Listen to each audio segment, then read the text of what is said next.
6 avril 1984, une histoire mal connue ou mal conçue, les réponses à ces interrogations diverses, tout comme les opinions et les souvenirs liés à ce coup d'État manqué au Cameroun. Ce jour-là, personne n'allait à l'école et ça se chuchotait qu'il y avait un coup d'État à Yaoundé. Mais il n'y avait pas la radio à Douala.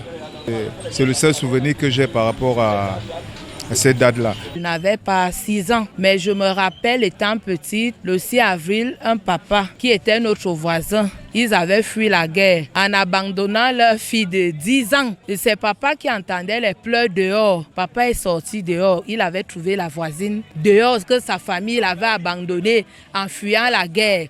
L'enfant a demandé à papa que comment ma mère et mon père peuvent m'oublier. Papa avait répondu à l'enfant que ça peut arriver. Quand il y a guerre, le père peut oublier même son enfant. J'ai vu quand même quelques petits mouvements. L'armée républicaine, généralement appelée la garde républicaine, qui combattait avec l'armée loyaliste, les militaires dans notre camp. Déjà que c'était effroyable. Mais s'il faut garder un souvenir, c'était à déplorer. Une histoire choquante, déplorable sur toute la ligne, puisque portant atteinte au chef de l'État quelques 16 mois seulement après la prise de pouvoir de Paul Biya comme président de la République. 38 ans plus tard, en cette année 2022, le 6 avril reste un choc pour les acteurs principaux et un moment inoubliable pour ces derniers. Dans ce 6 avril 84, j'ai un os du bras droit qui s'est cassé dans l'avion parce que c'est moi qui faisais sortir les parachutistes pour sauver le président de la République. Première opération, il fallait délivrer le président. Il fallait donc que Benaye, avec comme il connaissait la présidente de la République, il a pour avoir travaillé là-dedans, qui prenne ça en force avec l'appui de l'aviation, notamment les hélicoptères, et avec des armes anti-chars que nous avions, les Hort et les Milan. Donc, ce qui a été fait, c'était fait de main de maître d'ailleurs.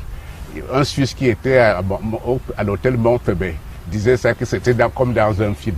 C'est la première fois qu'on faisait une opération. Une bravoure et un sens de loyauté salué par l'opinion. Je salue le bon sens de nos grands officiers de l'époque qui ont tenu le bon bout. Une heureuse issue qui nécessite d'être préservée à travers des efforts communs et des décisions calquées sur des exemples comme la gestion de ce putsch manqué du 6 avril 1984. Essayons de faire les efforts d'éviter que ça n'arrive plus. Essayons de faire l'effort que ça n'arrive plus. Et vous, les autorités de ce pays, cessez d'envoyer nos enfants en guerre. Vous-même allez affronter ce qui se passe là-bas. Parce qu'allez affronter la réalité. Un enfant qui vient d'entrer dans l'armée, il n'a même pas encore eu le salaire. Il n'a même pas encore joui de son salaire. Vous l'envoyez pas, on le tue. Alors que vous qui connaissez déjà le terrain, vous qui connaissez déjà ce qu'on appelle la guerre, vous restez, vous vous cachez, vous protégez vos familles. Le 6 avril, moi j'étais tout petite, il n'y avait que des papas qui avaient des armes.